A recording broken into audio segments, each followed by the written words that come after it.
The weak morning sun illuminated the narrow sidewalks of a nearly deserted shopping center.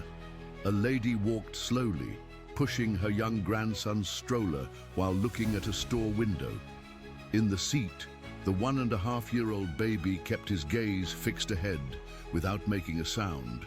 In front of the bakery, a thin, dirty dog was driven away with abrupt gestures by the owner, without touch, but with visible anger. The silent baby watched everything without blinking. Hours later, passing by the spot again, he pointed insistently at a dark corner. The next day, he took his first steps towards the side of the building, and when his hand touched the trembling animal's nose, everything stopped. Love stories with animals?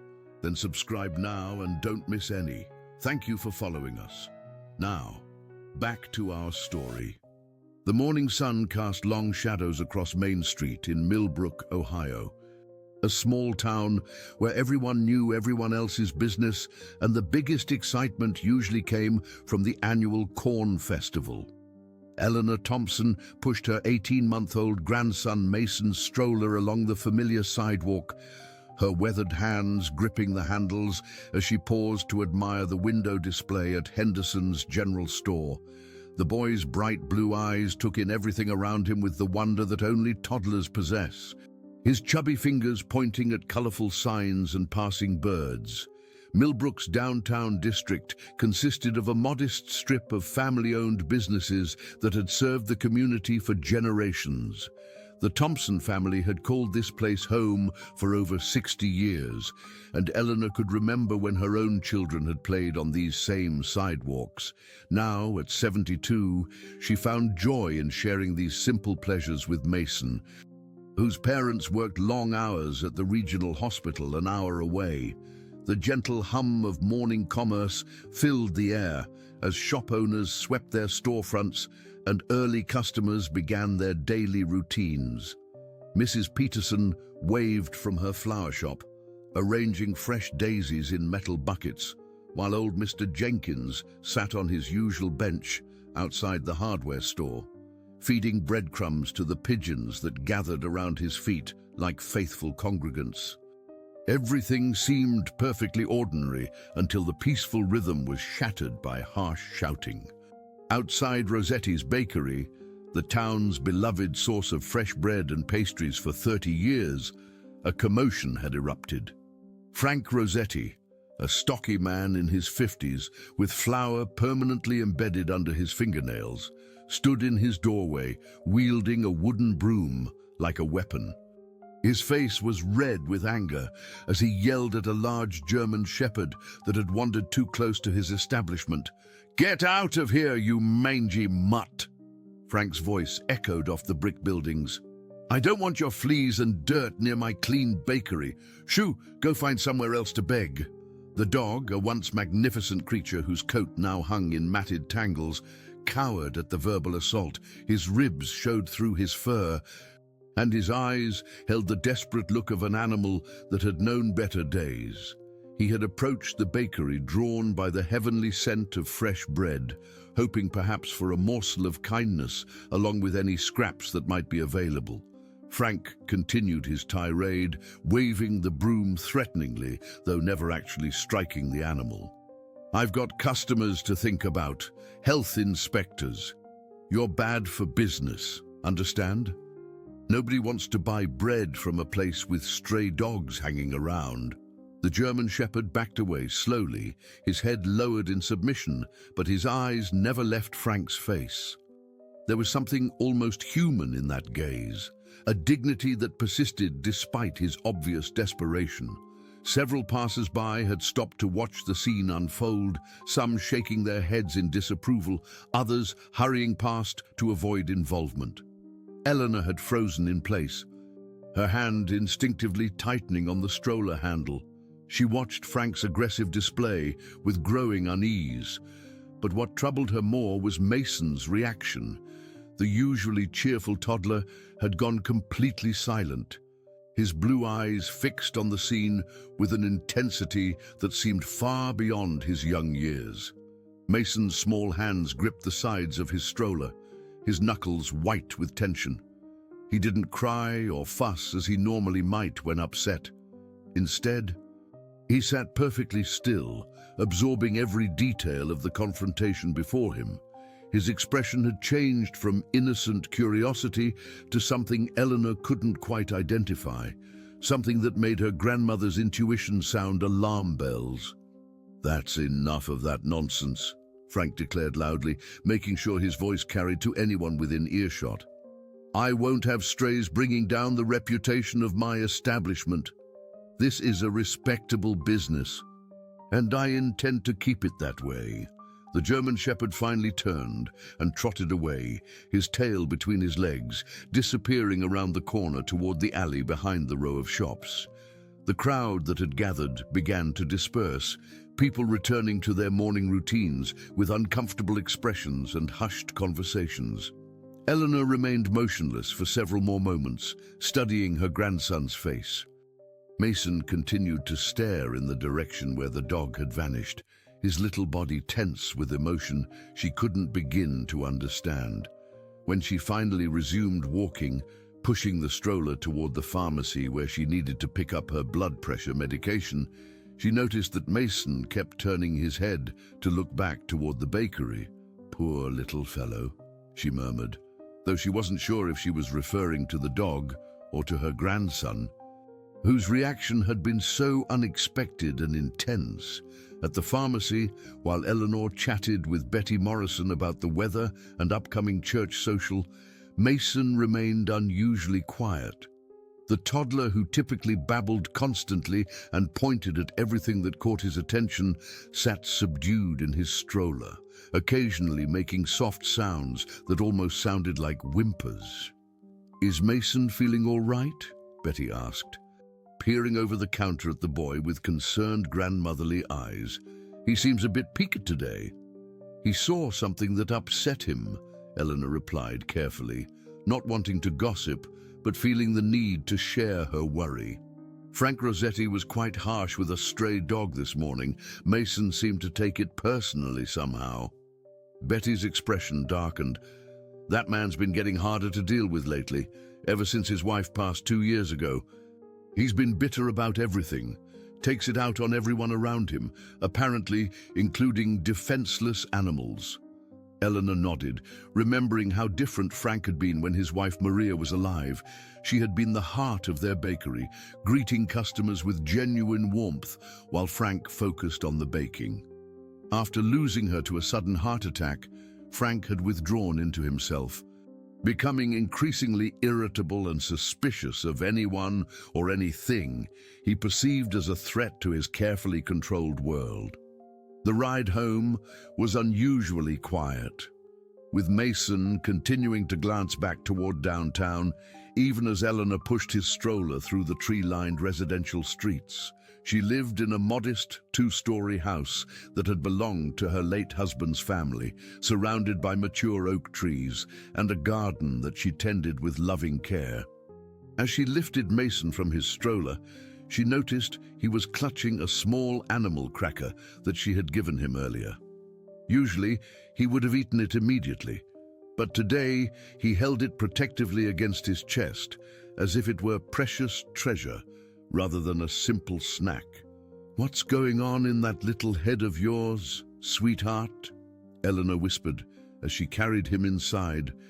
But Mason only looked at her with those serious blue eyes that seemed to hold secrets far too complex for someone who had barely learned to walk. That afternoon, while Mason napped in his portable crib, Eleanor found herself thinking about the morning's events. Something about her grandson's reaction troubled her deeply. In her 72 years, she had learned to trust her instincts, and every instinct was telling her that what had happened outside the bakery was more significant than anyone realized. She stood at her kitchen window, looking out at the bird feeder where cardinals and blue jays competed for sunflower seeds, and wondered what the coming days would bring. In a town like Millbrook, where nothing ever seemed to change, even small events could have lasting consequences. And something told her that the story of the German Shepherd and her grandson was far from over. Mason stirred in his sleep, making soft sounds that tugged at Eleanor's heart. Tomorrow, she decided, she would take a different route to town, avoiding the bakery altogether. But deep down, she suspected that wouldn't be enough to put the morning's disturbing encounter behind them. The next morning brought grey clouds and a gentle drizzle that matched Eleanor's somber mood. She had barely slept, troubled by dreams of a lost dog wandering the empty streets of Millbrook. Mason, too, seemed restless, waking several times during the night with soft cries that stopped the moment she picked him up.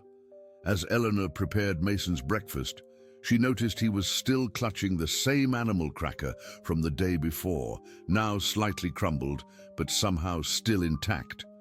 When she tried to replace it with a fresh one, he pulled it away protectively, shaking his head with determination that surprised her. "All right, sweetheart," she said gently. "You can keep your special cookie." Eleanor had planned to avoid downtown entirely, but Dr. Harrison's office had called early that morning. Mason was due for his 18-month checkup, and the receptionist explained that they'd had a cancellation if she could bring him in before noon. The medical building was located on Oak Street, just 2 blocks from Main Street, making it impossible to avoid the area completely. She bundled Mason in his yellow raincoat and secured him in his stroller, noting how his eyes immediately began scanning their surroundings as they left the house. The rain had softened to a fine mist, creating a dreamy quality to the familiar streets. Children would normally be playing in their yards, but the weather had driven everyone indoors except for the occasional jogger or dog walker. Eleanor chose a route that would take them past the library and community center, well away from Rossetti's bakery. But as they approached the intersection of Oak and Main Streets, Mason began to fuss in a way she had never experienced before. His usual babbling turned to urgent sounds, almost like he was trying to communicate something important. "What is it, honey?" Eleanor asked, crouching down to his level. Mason pointed insistently toward Main Street, his blue eyes wide with what looked like anxiety mixed with determination. Against her better judgment, Eleanor found herself turning the stroller in the direction Mason indicated. As they approached the corner near the bakery, Mason's agitation increased. He strained against his safety straps, pointing toward the narrow alley that ran between Rossetti's and the neighboring hardware store. "Oh, Mason," Eleanor murmured, beginning to understand. "You're thinking about that poor dog, aren't you?" The toddler's response was to hold up his treasured animal cracker, offering it toward the alley with such earnest intention that Eleanor's heart nearly broke. This child, barely old enough to walk steadily, was showing more compassion than many adults she knew. Eleanor glanced around nervously. Frank Rossetti's bakery appeared closed for the lunch hour, and the street was relatively empty due to the weather. Making a decision that would change everything, she wheeled the stroller into the alley. The narrow space between buildings was littered with empty boxes and discarded packaging from the various shops. A rusty fire escape zigzagged up the side of the hardware store, and several industrial garbage bins lined the brick walls. The air smelled of damp concrete and the lingering aroma of baked goods. Mason's excitement grew as they moved deeper into the alley. He pointed toward a cluster of old wooden crates stacked behind what Eleanor recognized as Miller's bicycle repair shop. The small establishment had been struggling for years, competing with larger chains in nearby towns, and the back area reflected the owner's financial difficulties. As they approached the makeshift shelter created by the overturned crates, Eleanor heard a soft rustling sound. Mason went completely still, his eyes focused with laser intensity on the shadows beneath the wooden boxes. Then she saw him. The German Shepherd was curled into a tight ball, trying to stay dry under the precarious shelter. His wet fur was matted and muddy, and he was shivering despite the relatively mild temperature. When he noticed their approach, his head lifted slowly, eyes alert but wary. There was no aggression in his posture. only exhaustion and weariness born of experience with human unpredictability. Eleanor's breath caught in her throat. Up close, she could see that this was no ordinary stray. Despite his current condition, everything about the dog spoke of good breeding and careful training. His intelligent eyes, the way he held himself even in distress. The fact that he showed no fear of the stroller or the small child within it, all suggested an animal that had once been deeply loved and well cared for. Mason began making excited sounds, reaching toward the dog with both hands. The animal Cracker, still clutched in his tiny fist, tumbled to the wet pavement. Without hesitation, Mason leaned forward in his stroller, trying to reach the ground where his offering had fallen. "Oh my goodness," Eleanor whispered, quickly unbuckling Mason's safety straps. She had been trying to encourage him to take independent steps for weeks, but he had shown little interest in walking without support. Now, faced with the German Shepherd's obvious need, something miraculous happened. Mason climbed out of his stroller with determination that amazed his grandmother. His little legs, still unsteady but surprisingly confident, carried him the 3 steps to where the Cracker had fallen. The German Shepherd watched this entire process with what could only be described as gentle curiosity, showing no signs of fear or aggression despite his obvious hunger and distress. Eleanor held her breath as Mason picked up the soggy animal Cracker and toddled toward the dog with outstretched hands. The moment felt suspended in time, as if the universe itself was holding its breath to see what would happen next. The German Shepherd remained perfectly still as the tiny boy approached. When Mason was close enough, he carefully placed the Cracker on the ground in front of the dog's nose, then patted the animal's head with the gentle touch that only very young children seem to possess naturally. "Good doggy," Mason said clearly, the words startling Eleanor because they represented some of his first completely understandable speech. The dog sniffed the offering carefully, then looked up at Mason with eyes that seemed to hold a lifetime of gratitude. Gently, almost reverently, he picked up the Cracker and ate it, never taking his gaze off the little boy who had shown him such unexpected kindness. Eleanor realized she was crying, standing in a garbage-strewn alley behind a struggling bicycle shop, watching her 18-month-old grandson offer comfort to a homeless animal. She experienced one of those rare moments when the beauty of human nature shines through all of life's complications. The German Shepherd finished the small snack and moved closer to Mason, who giggled with delight and continued petting the dog's muddy fur as if it were the finest silk. The animal was clearly starving, but his priority seemed to be acknowledging the gift rather than demanding more food. "We need to do something," Eleanor said aloud. Though she was talking more to herself than to Mason, the child looked up at her with such trust and expectation that she knew there was no turning back from whatever commitment she was about to make. As if sensing Eleanor's internal struggle, the German Shepherd backed away slightly, lowering his head in what seemed like an apology for causing inconvenience. The gesture was so unmistakably polite, so clearly the behavior of a well-trained animal, that Eleanor's last reservations crumbled. "You're not going anywhere, are you, boy?" she said softly to the dog. "And neither are we, apparently." Mason clapped his hands together with joy, somehow understanding that his grandmother had made a decision that would help his new friend. The German Shepherd's tail gave the faintest wag, the first sign of hope Eleanor had seen in his demeanor. But as she began to formulate plans for getting help for the animal, Eleanor heard footsteps approaching the mouth of the alley.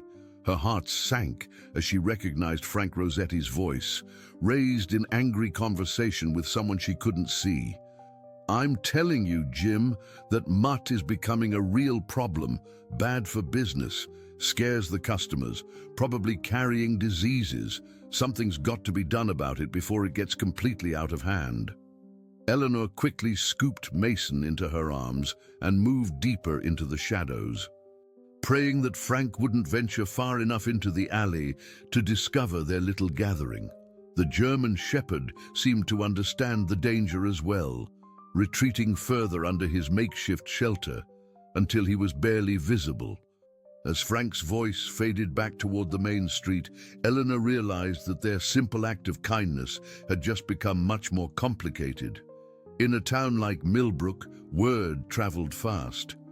And if Frank was already complaining about the dog to other business owners, it wouldn't be long before more serious measures were taken. By the time Eleanor returned home from Dr. Harrison's office, her mind was spinning with plans and possibilities. Mason had chatted excitedly during the entire medical appointment, pointing out the window and saying "doggy" with such frequency that the pediatrician had asked if they were planning to get a pet. Eleanor had smiled and given a non-committal answer, but inside she was already formulating a strategy to help the German Shepherd without causing a community uproar.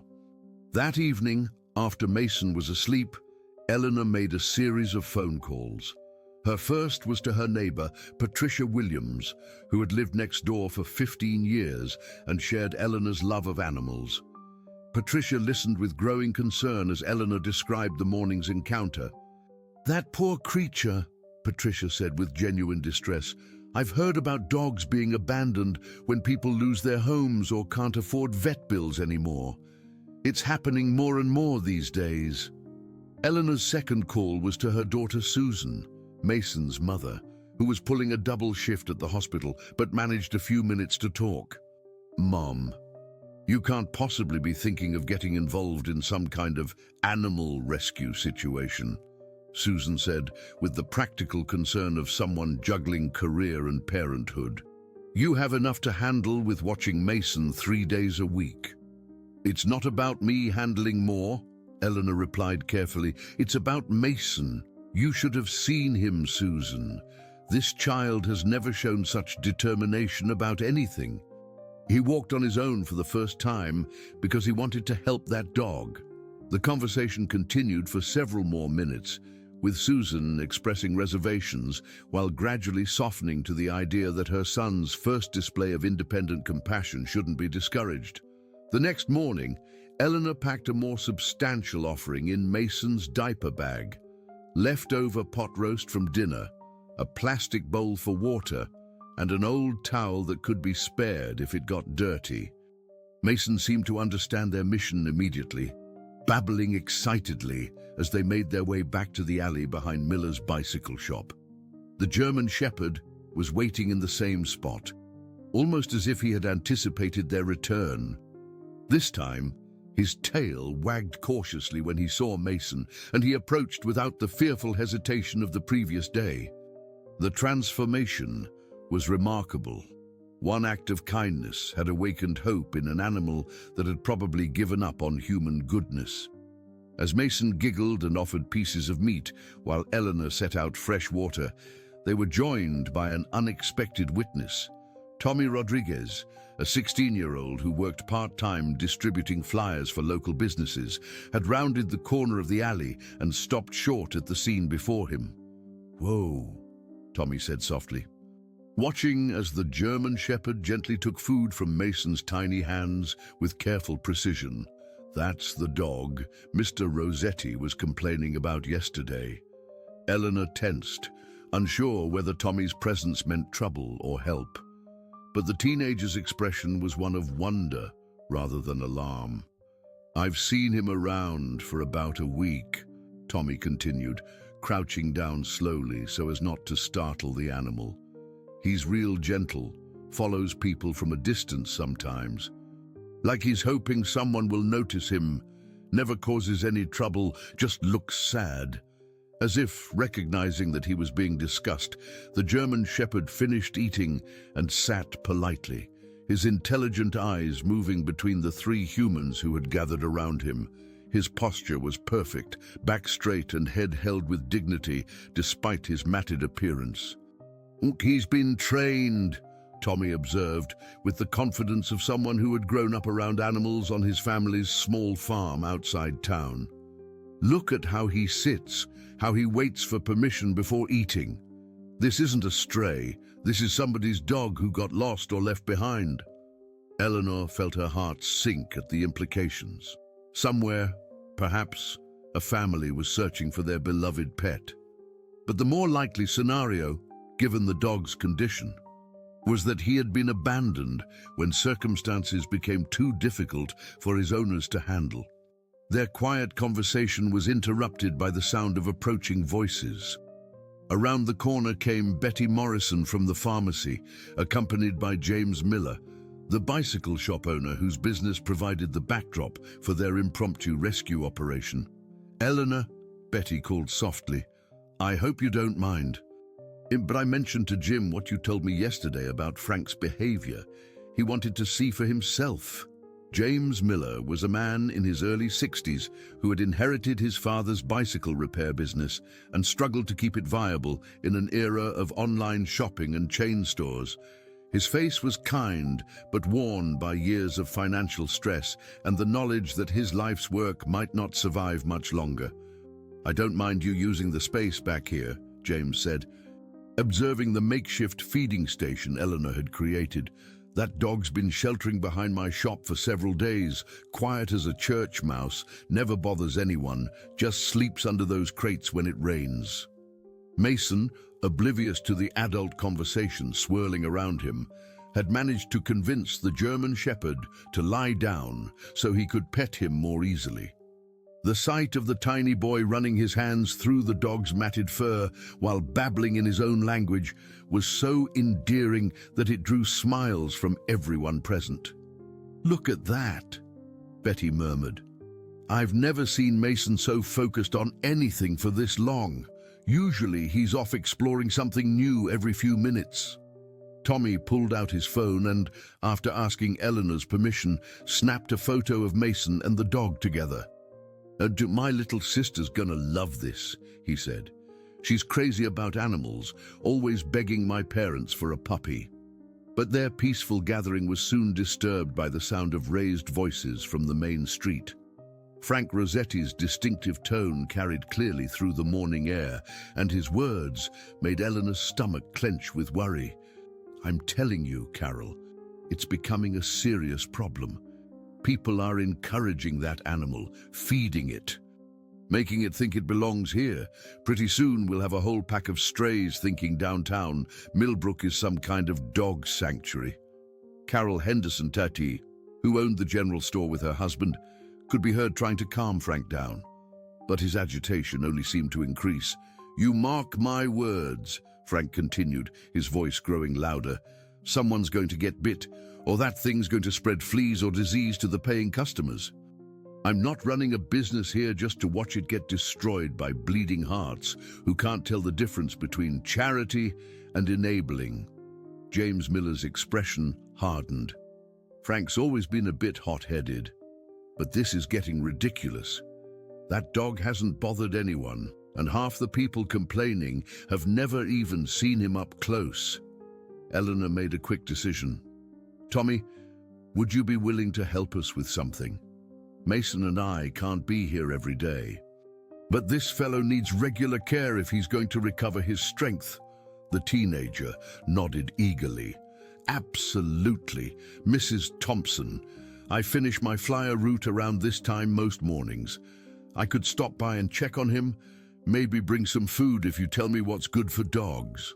"That's very generous," Eleanor said, feeling the first stirrings of hope that their small act of kindness might grow into something larger. "But we need to be careful. If Frank sees too much activity back here, he might escalate his complaints." Betty glanced toward the main street, where Frank's voice could still be heard. "Frank's forgotten what this town used to be about. When his Maria was alive, she would have been the first person to help a creature in need. She had a soft spot for anything that was hurting." As if summoned by the mention of his wife, Frank's voice grew even more strident.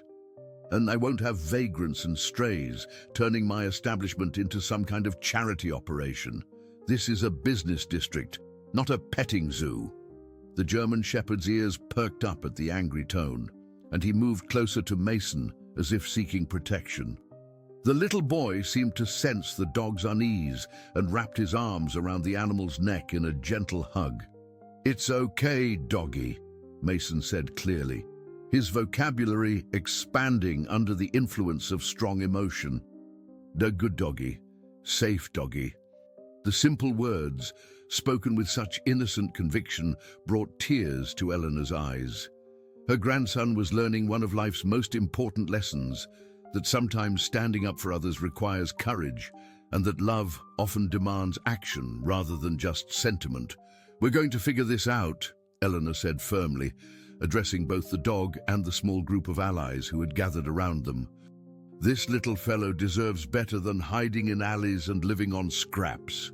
But even as she spoke the words, Eleanor could hear Frank's complaints growing more specific and more threatening.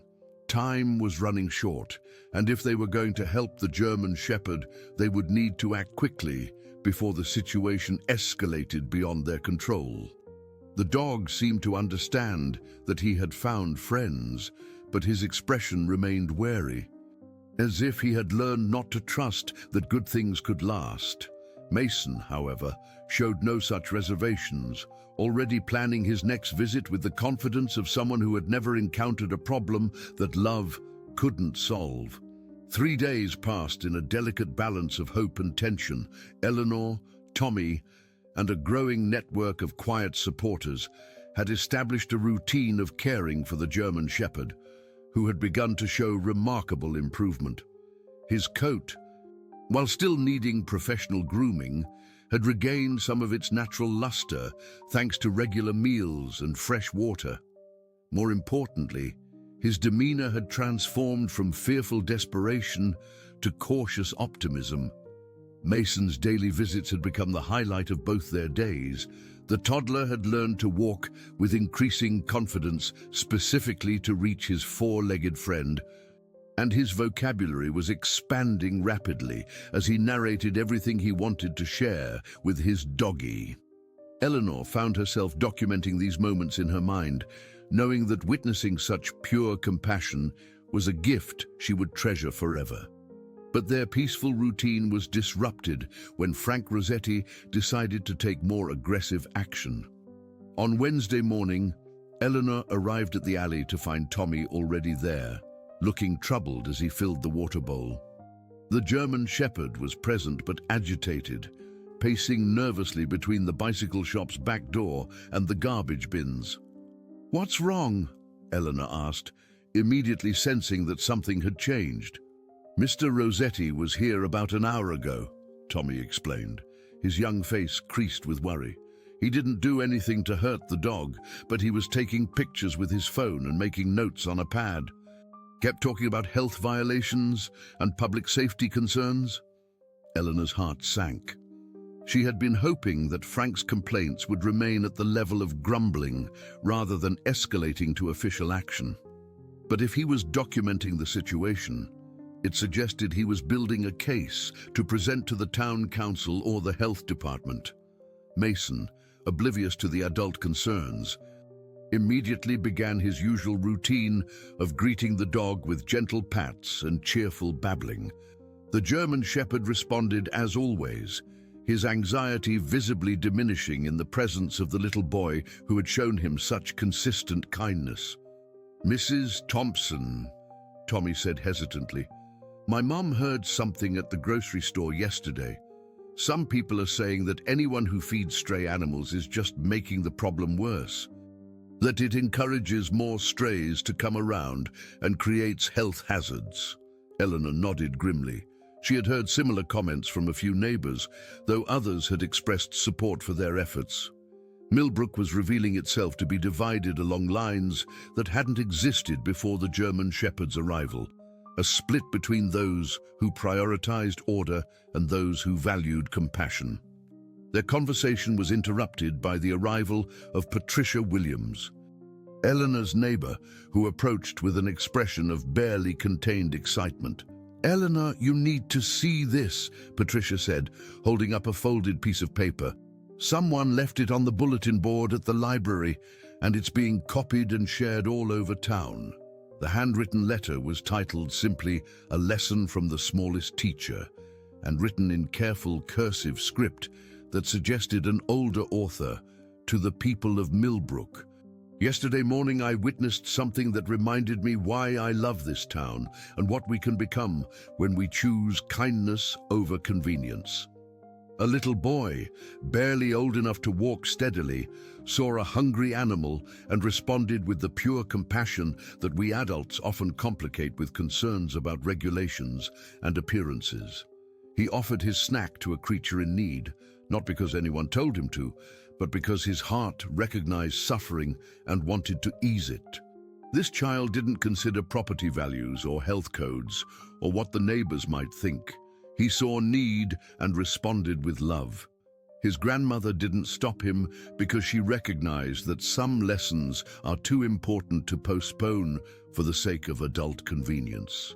The German Shepherd who received this gift hasn't harmed anyone.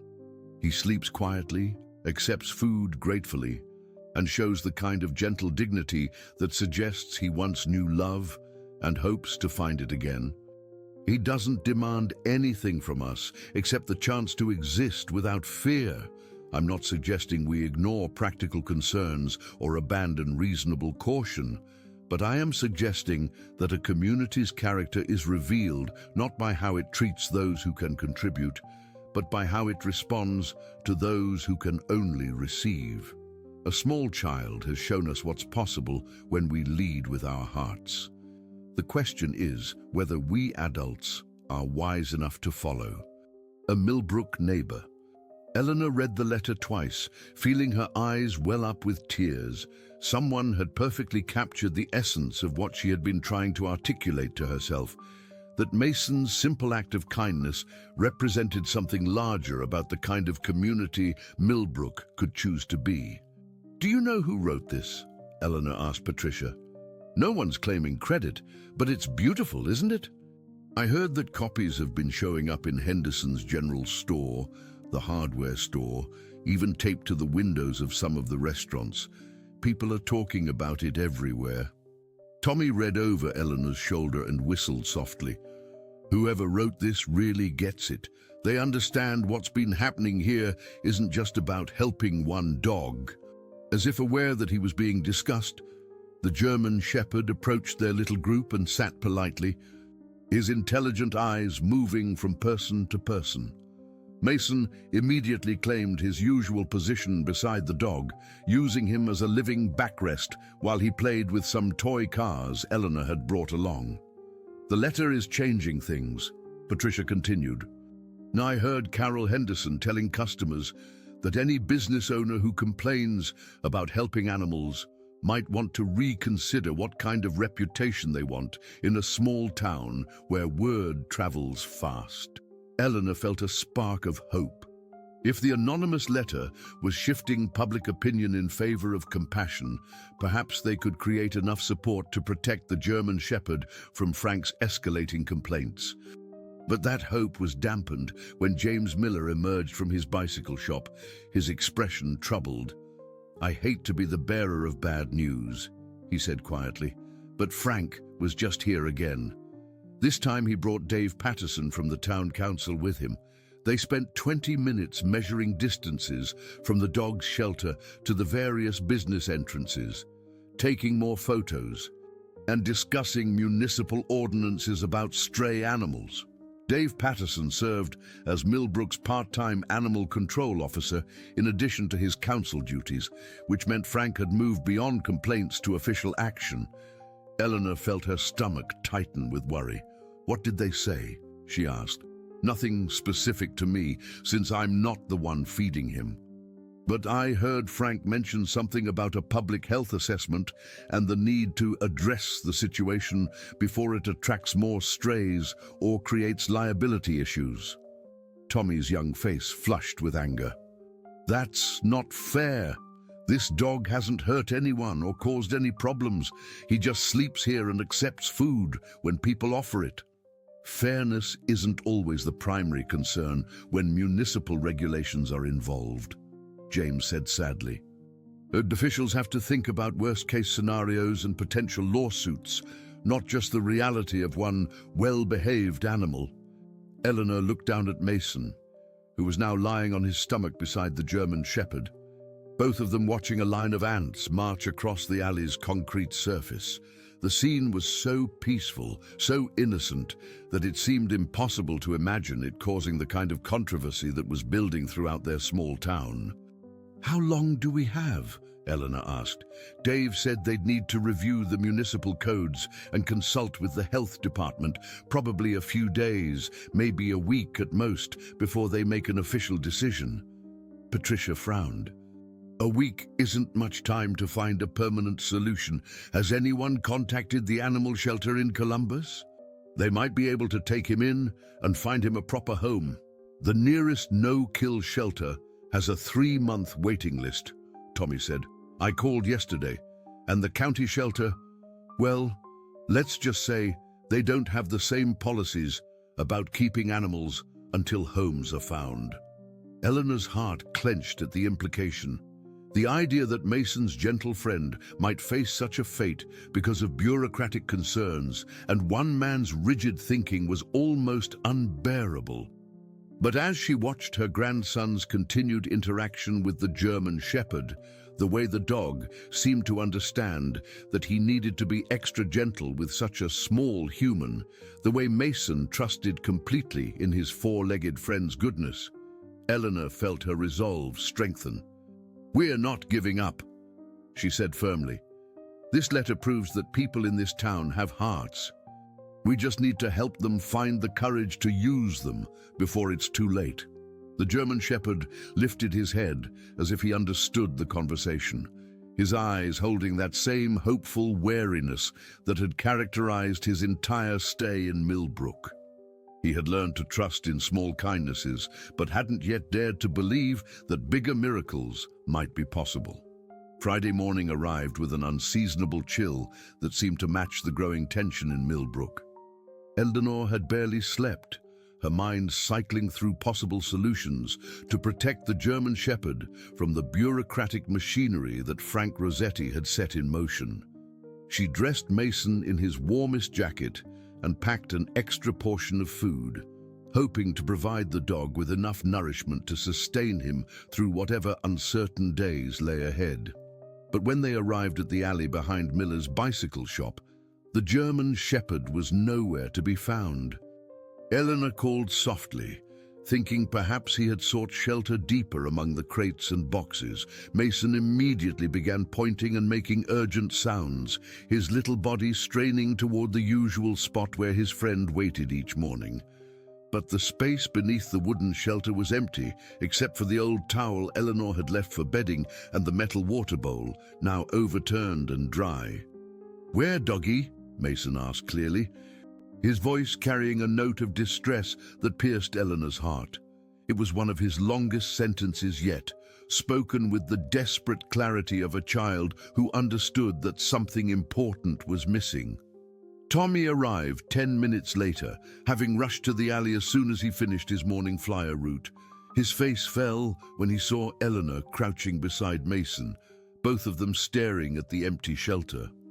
"He was here when I stopped by yesterday evening," Tommy said, his voice tight with worry. "I brought him some leftover chicken from dinner, and he seemed fine, a little nervous because there had been more people than usual walking through the alley during the day, but otherwise okay." Eleanor felt a chill that had nothing to do with the morning temperature. What kind of people? Official-looking people? "I'm not sure. Mrs. Henderson mentioned that some men in suits had been asking questions about animal control policies and municipal liability. She thought they might be from the county health department." Mason began to cry, not his usual fussy whimpering when he was tired or hungry, but deep, heartbroken sobs that suggested he understood far more about loss than any 18-month-old should have to know. Eleanor picked him up and held him close, feeling her own eyes fill with tears. "We'll find him, sweetheart," she whispered, though she wasn't sure she believed her own words. "Your doggy friend is smart and strong. He's probably just hiding somewhere safe until things calm down."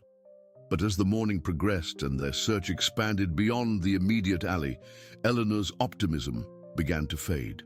Patricia Williams joined them, bringing her own dog, Baxter, in hopes that he might pick up the German Shepherd's scent. James Miller emerged from his shop every few minutes to report that he hadn't seen or heard anything unusual during the night. By noon, word of the missing dog had spread throughout downtown Millbrook. The response was immediate and overwhelming. Carol Henderson closed her general store early to join the search. Betty Morrison recruited her teenage grandchildren to help check the parks and residential streets. Even some people who had initially supported Frank's position found themselves drawn into the effort, perhaps moved by the visible distress of a small child searching for his friend. "Where'd Doggy go?" Mason asked repeatedly, his tear-streaked face turning to each adult as if they might have answers that made sense.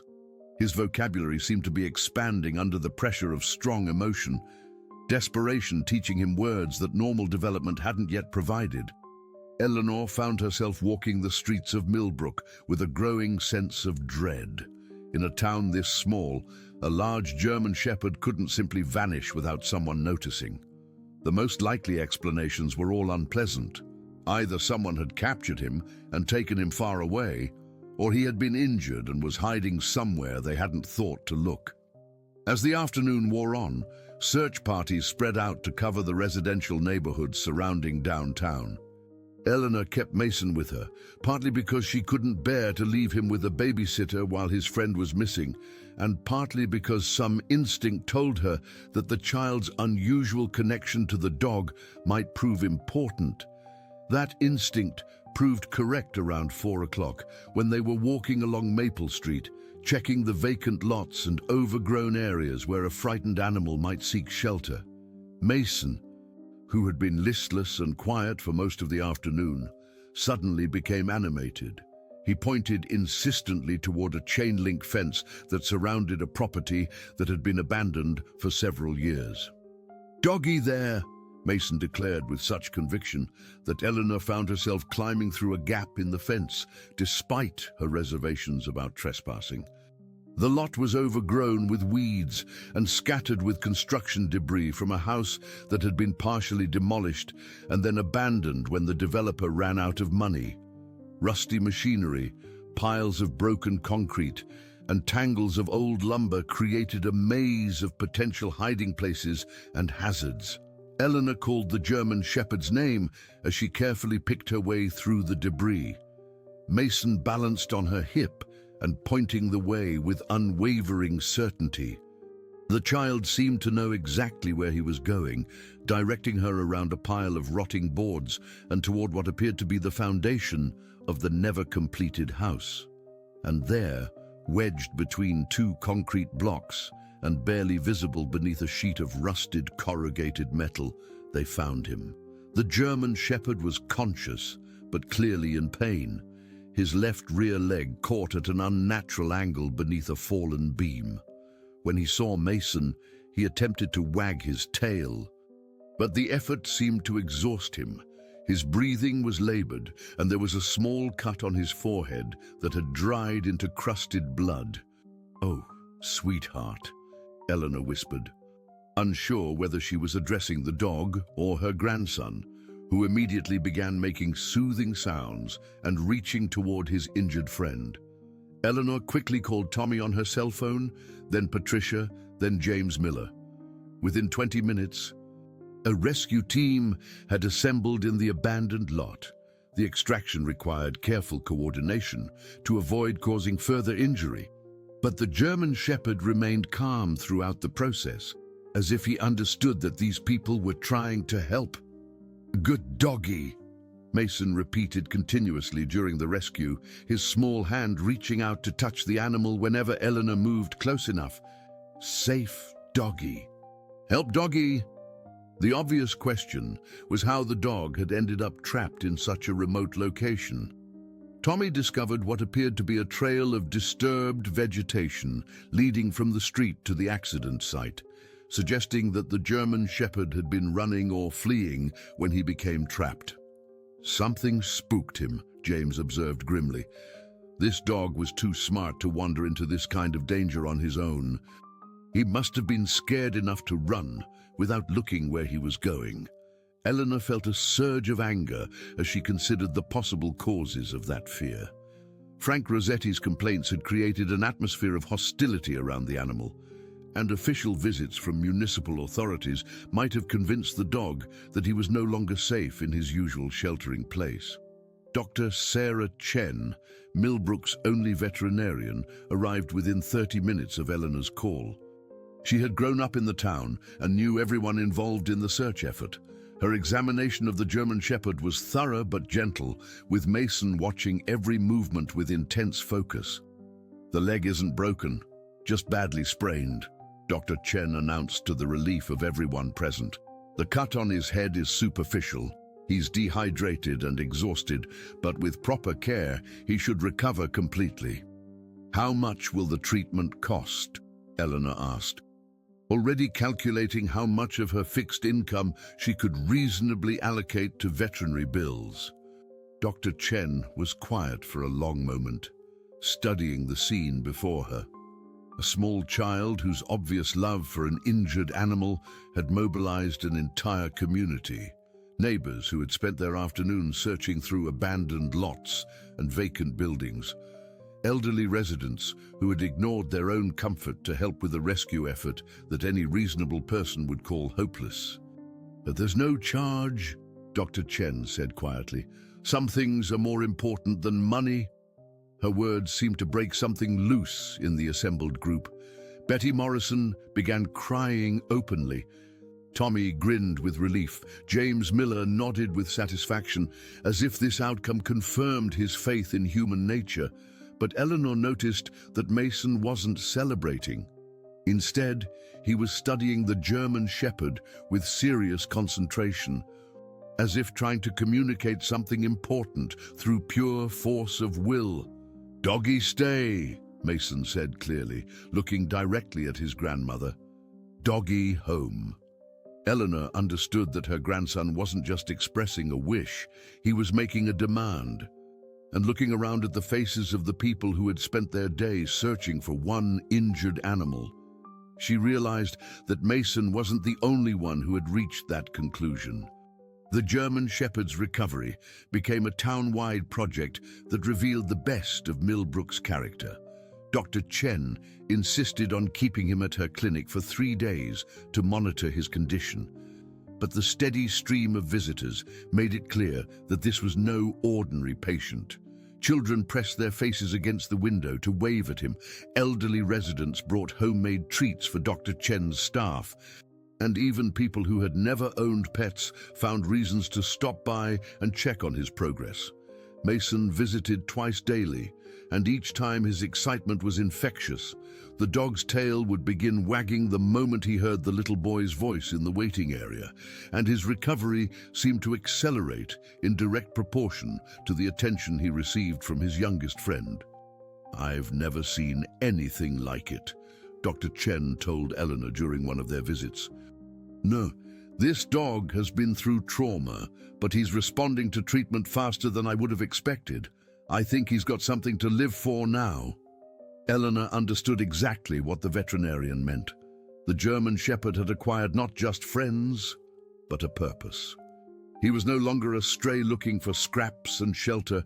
He had become the beloved center of a community that had discovered its own capacity for collective compassion. On Wednesday morning, as Dr.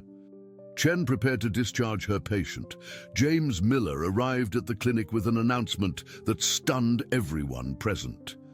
"I've been thinking about this for days," he said, his weathered hands fidgeting with the baseball cap he always wore. "My bicycle shop isn't exactly thriving, and I've got more space than I need. If this fellow is looking for a permanent home, I'd be honored to provide it." The offer was generous beyond measure. James lived in the small apartment above his shop, and while it wasn't luxurious, it would provide the German Shepherd with shelter, security, and the companionship of someone who understood the value of quiet friendship. "Are you sure?" Eleanor asked.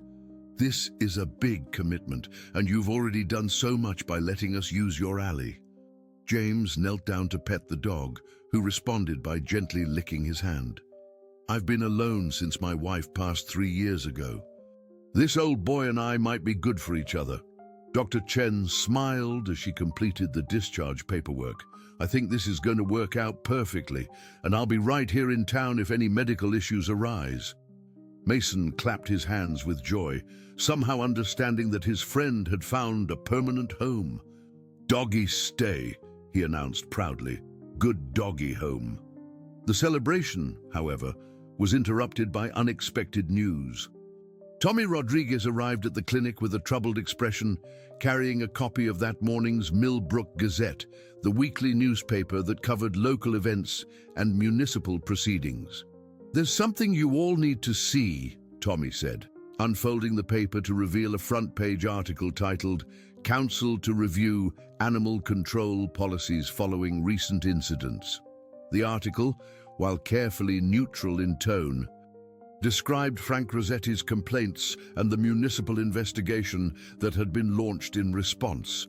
It mentioned the need to balance community safety with animal welfare, and quoted Dave Patterson as saying that appropriate measures would be taken to ensure that stray animals didn't pose health or safety risks to local businesses.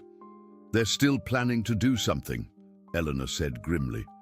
"Even though we've found him a home, Frank's complaints have started an official process that might not be easy to stop." Dr. Chen frowned as she read the article. "This is ridiculous. The dog isn't a stray anymore. He has an owner and a registered address. Municipal animal control policies don't apply to pets living with their families." But James looked worried. "My shop is still in the downtown business district. If there are regulations about animals in commercial areas, this might not solve the problem." Eleanor felt the familiar tightness in her chest that came with bureaucratic complications. Just when it seemed like Mason's friend had found security, new obstacles were emerging from the very system that was supposed to protect the community. That afternoon, as word spread about the German Shepherd's new living arrangement, something unexpected began happening throughout Millbrook. The anonymous letter that had appeared earlier in the week was joined by others, each expressing support for the animal and the community response he had inspired. Betty Morrison found one taped to her pharmacy door. "To those who search for lost creatures, who feed the hungry, and who teach children that kindness is stronger than convenience, thank you for reminding us what makes a community worth preserving." Carol Henderson discovered another in her general store. A small boy gave a hungry dog a cookie, and a whole town remembered how to love. Some lessons are worth protecting, no matter what the regulations say. Even Dr. Chen found a note at her clinic. "Thank you for caring more about healing than profit. In a world where everything has a price, you remind us that some things are priceless."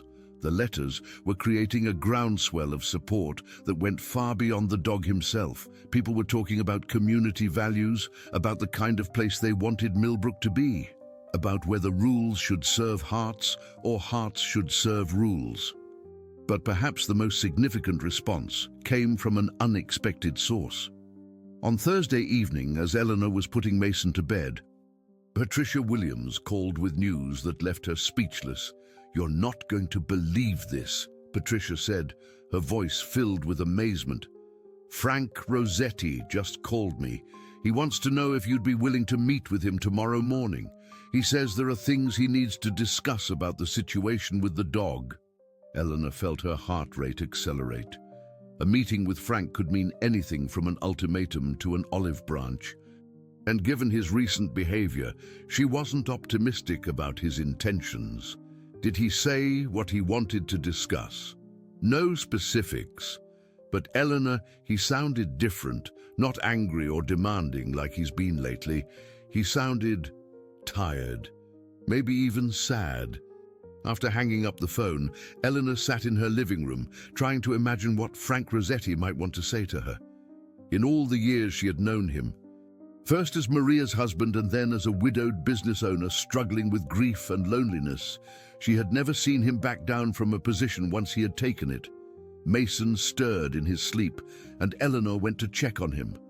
The little boy was smiling in his dreams, one hand clutched around a small toy dog that someone had given him during the clinic visits. Even unconscious, he seemed to radiate the simple contentment that came from knowing his friend was safe. Looking at her grandson's peaceful face, Eleanor made a decision. Whatever Frank wanted to discuss, she would meet with him. Not because she expected him to change his mind about the German Shepherd, but because she had learned something important during the past week. Small acts of faith could sometimes move mountains, and the courage to listen was often the first step toward unexpected miracles. Friday morning would bring answers, and Eleanor found herself hoping that the man who had once been part of the heart of Millbrook might remember what that felt like. Outside, the German Shepherd was settling into his first night in his new home above the bicycle shop, finally secure in the knowledge that he belonged somewhere. And throughout the town, people were going to sleep with the satisfaction that comes from discovering what happens when a community chooses love over fear. But the biggest test was still ahead, and it would require more courage than anyone had yet been asked to show. Friday morning arrived with golden sunlight that seemed to promise new beginnings. Eleanor dressed carefully for her meeting with Frank Rossetti, uncertain what to expect, but determined to approach the conversation with an open heart.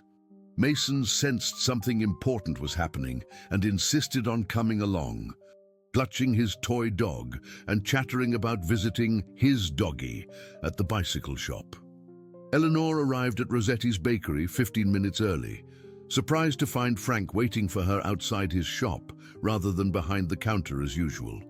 He looked older than she remembered, his face drawn with exhaustion and something that might have been regret. His usually immaculate baker's apron was wrinkled, and his hands shook slightly as he gestured for her to sit on the bench outside his storefront.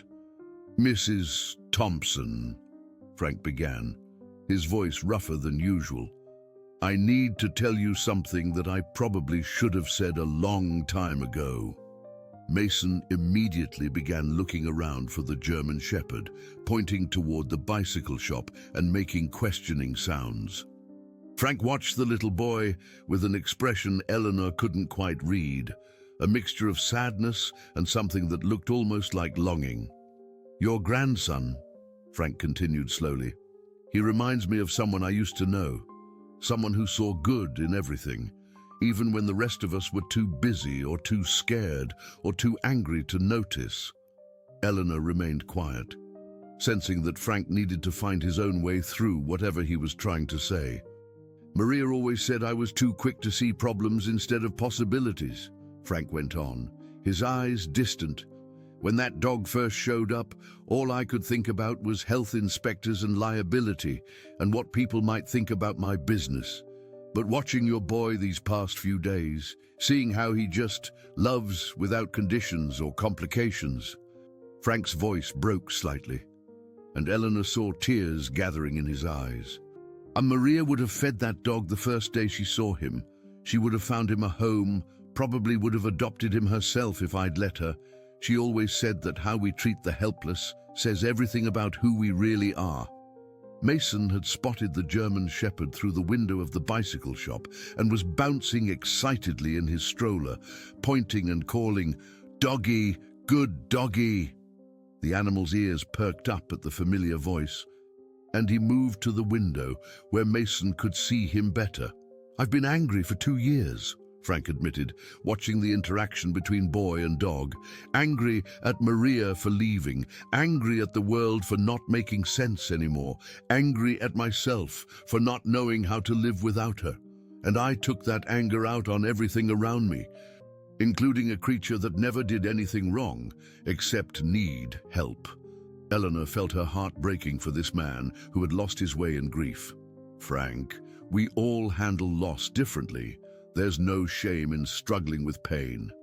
But there is shame in letting pain turn you into someone you don't recognize," Frank replied firmly. "Maria married a man who cared about others. I became someone who only cared about protecting himself." As if sensing the emotional weight of the conversation, Mason began making soft, comforting sounds. The same gentle noises he used with the German Shepherd when the dog seemed anxious. The little boy's innate empathy extended even to adults he barely knew, offering comfort without understanding why it was needed. "I called Dave Patterson this morning," Frank said suddenly. "Told him I was withdrawing my complaints and that the municipal investigation was unnecessary. That dog has a home now, and from what I've seen, he's better behaved than half the humans in this town." Eleanor felt a surge of relief so intense it made her dizzy. "Frank, thank you. You have no idea what this means." "I do know," Frank said quietly, "because I've been watching this whole week. Seeing what happens when people choose to care instead of complain, and I realized that I've been missing something important." He stood up and walked toward his bakery window, where a "going out of business" sign had been posted for the past 3 days. "Business has been terrible since word got around about how I treated that dog. People have been avoiding the bakery, and I don't blame them. I wouldn't want to buy bread from someone who kicks animals either." Eleanor's heart sank. In all their focus on helping the German Shepherd, she hadn't considered the economic consequences Frank might face for his actions. "I'm sorry," she said genuinely. "We never wanted to hurt your business." "You didn't hurt my business," Frank replied. "And I did that myself when I forgot what Maria taught me about treating everyone, human and animal, with dignity." But then Frank smiled, the first genuine smile Eleanor had seen from him in years. "However, something interesting happened yesterday evening. Your neighbor Patricia came by with an idea, said the community wanted to organize something she called a forgiveness fair in front of my shop. Bring people back to try my baking while celebrating what she called second chances for everyone." Eleanor stared at him in amazement. Patricia hadn't mentioned anything about this during their previous conversations. "She said the whole thing was inspired by your grandson and that dog," Frank continued. "The idea that small acts of kindness can change everything, including people who thought they were too set in their ways to change." Over the next hour, the details of the community's plan unfolded like a small miracle. Patricia Williams had spent 2 days organizing what amounted to a town-wide celebration of redemption. Local musicians would provide entertainment. Other business owners would offer samples and special promotions, and everyone who purchased something at the Forgiveness Fair would receive a coupon for free coffee at Rossetti's Bakery. "But the best part," Frank said, his voice growing stronger, "is that your grandson gets to be the guest of honor. Patricia said none of this would have happened without a little boy who taught a whole town how to love unconditionally." As if summoned by the conversation, people began arriving for the noon kickoff of the Forgiveness Fair. Tommy Rodriguez appeared with flyers announcing the event, followed by Betty Morrison carrying a banner that read, "Small Hearts, Big Changes." James Miller emerged from his bicycle shop with the German Shepherd on a proper leash, the dog's coat now brushed and shining, wearing a small blue bandana that made him look dignified and loved. Mason's excited squeals at seeing his friend drew smiles from everyone present. The German Shepherd approached the stroller with his characteristic gentleness, allowing the little boy to pet him while maintaining the perfect behavior that had convinced even skeptics of his gentle nature. But the moment that would be remembered longest in Millbrook's history came when Frank Rossetti walked slowly toward the German Shepherd, knelt down on the sidewalk, and extended his hand for the animal to sniff. The dog approached cautiously, studying Frank's face with intelligent eyes that seemed to recognize both the man who had once threatened him and the human being who was asking for forgiveness. After a long moment, the German Shepherd stepped forward and gently licked Frank's outstretched hand. "I'm sorry," Frank whispered, and everyone present understood he was apologizing not just to the dog, but to the entire community for forgetting what they could be when they worked together. Mason clapped his hands with delight, somehow understanding that his friend and the sad man had become friends too. "Good doggy," he announced proudly. "Good man." The Forgiveness Fair became the most successful community event in Millbrook's recent history. People came not just from town, but from neighboring communities, drawn by word-of-mouth stories about a little boy, a rescued dog, and a town that had rediscovered its heart. Frank's pastries sold out completely, and orders for the following week exceeded anything he had experienced since Maria's passing. Dr. Chen officially declared the German Shepherd, now named Guardian, by community consensus, to be the healthiest and best socialized dog she had ever treated. James Miller found that customers visiting Guardian often stayed to browse his bicycle shop, leading to his first profitable month in over a year. As the sun set on the Forgiveness Fair, Eleanor sat on the bench outside the bakery, watching Mason play with Guardian under the careful supervision of James and Tommy. Patricia Williams joined her, both women marveling at how much their quiet town had changed in just 1 week. "You know what the best part is," Patricia said. "Frank asked me to help him design a permanent feeding station for any animals that might need help in the future. He wants to put up a sign that says Maria's Place in honor of his wife." Eleanor felt tears of gratitude welling up. She would have loved that. "And he's talking about hiring Tommy part-time to help with deliveries," says a young man who would spend his own time caring for a stray animal is exactly the kind of employee he wants.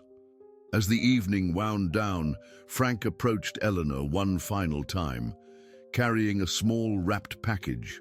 "This is for Mason," he said, handing her a beautifully decorated box. "Maria always said that children who show kindness to animals grow up to be the kind of adults who make the world better." Inside the box was a small wooden figurine of a German Shepherd, hand-carved with exquisite detail and painted to look exactly like Guardian. A tiny plaque at the base read, "For Mason, who taught us all how to love." Mason immediately hugged the figurine to his chest, adding it to his collection of treasures alongside his toy dog and animal crackers. "Thank you," he said clearly, his vocabulary expanding once again under the influence of strong emotion. As Eleanor pushed the stroller home that evening, with Guardian walking alongside them part of the way before returning to his new home above the bicycle shop, she reflected on the extraordinary week they had experienced. A simple act of compassion from an 18-month-old boy had rippled outward to transform an entire community, proving that love really could overcome fear, and that second chances were always possible for those brave enough to seek them. Mason fell asleep in his stroller, one hand clutching his new wooden dog and the other reaching toward Guardian, who had become not just a pet, but a symbol of what communities could accomplish when they chose kindness over convenience. And in downtown Millbrook, as streetlights began to flicker on and business owners locked up their shops, Frank Rossetti stood in his bakery doorway, looking out at the town where he had found his way home to the man Maria had fallen in love with so many years ago. Tomorrow would bring new challenges and new opportunities for kindness. But tonight, in a small Ohio town where everyone knew everyone else's story, the most important lesson had been learned: that love, once shared, multiplies in ways that no one can predict, but everyone can recognize when they see it. Dear listeners, we hope that the story of Mason, Eleanor, Guardian, and Frank has touched your hearts as deeply as it has touched ours. This tale reminds us that the smallest acts of compassion can create the most profound transformations, and that communities are built not by rules and regulations, but by the courage to choose love over fear, understanding over judgment. If this story moved you, we've prepared a special playlist filled with equally captivating tales of hope, redemption, and the extraordinary power of everyday kindness. You can find it by clicking the link to your left. Please don't forget to subscribe to our channel and give this video a thumbs up.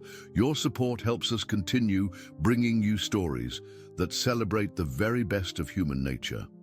Every day, we share new narratives that explore the complexity and beauty of life, the unexpected connections that bind us together, and the miracles that happen when ordinary people choose to do extraordinary things. We can't wait to see you in the comments, sharing your own thoughts about Mason's incredible journey and perhaps your own stories of small kindnesses that changed everything. Until our next story together, remember that you too have the power to be someone's unexpected miracle.